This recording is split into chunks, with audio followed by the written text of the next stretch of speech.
This is how we fix WrestleMania 42. Whoever is making the decisions behind the scenes, whether it's TKO or WWE Creative, fans are not happy with the build up to some of our top matches for the biggest show of the year.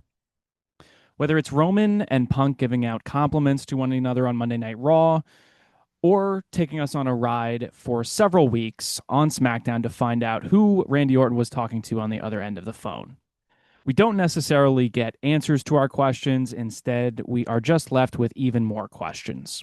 Pat McAfee's involvement in the Cody Randy story this close to WrestleMania to some is one of WWE's worst decisions in recent memory. But what if this was all part of the plan? Randy Orton said on a Monday Night Raw segment to Michael Cole, "I'm a killer. Hey Cole, wrestling has more than one royal family," hinting at his multi-generational lineage as a third-generation superstar. Fans were disappointed to find out that Pat McAfee weeks later would be revealed as the caller on the other end of the phone. Punk has been taking shots at TKO for inflated ticket prices for WrestleMania, when if prices were priced reasonably, he said he wouldn't have a problem putting asses into seats. He's also gone on rants calling out The Rock, saying, "Listen up, Dwayne, you bald fraud," and goes on to say Rock pretends to care about the business that gives him goosebumps. So what if Pat McAfee does come down to the ring Saturday night, Punk kicks Cody Rhodes in the head to awaken something in Randy we truly haven't seen since 2009, and Randy does walk out WrestleMania Night 1 as the new WWE Champion? Also, what if Roman and Punk are back and forth Sunday night, and then Rock's music hits? What if Punk gets the receipt that has been coming to him for quite some time by The Rock, and it ultimately costs Punk his World Heavyweight Championship as Roman becomes the new World Heavyweight Champion? Based on Roman's backseat promo that he put out just today on social media, this was a very personal message sent by him.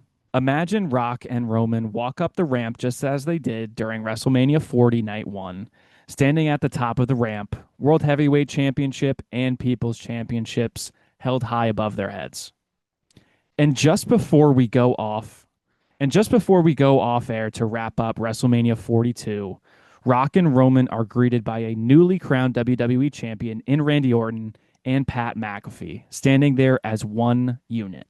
Now, why does this work?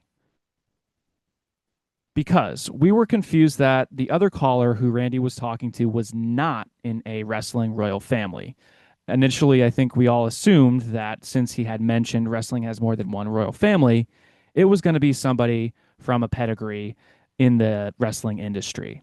However, everything counts, right?